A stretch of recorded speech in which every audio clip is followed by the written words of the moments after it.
Hawa ndio wanaitwa mamba. Kwa kizungu anaitwa crocodile.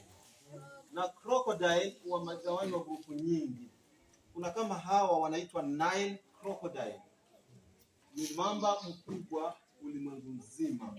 Anakuwa zaidi ya mita 6. Zaidi ya mita 6. Ana uwezo wa kumeza binadamu na akaenda. Kwa hiyo crocodile ni mnyama ambaye yuko active usiku na mchana. Sawa. Ukimwangalia vizuri crocodile, miguu yake ya nyuma ni kama ya frog. Unamjua? Miguu wake kubwe ama duck. Bata. Miguu wake ni kama wa bata kwa sababu ya kuoga. Sawa, ya kuogelea. Ukiangalia hii ya mbele ni kama shanuo ama lizard.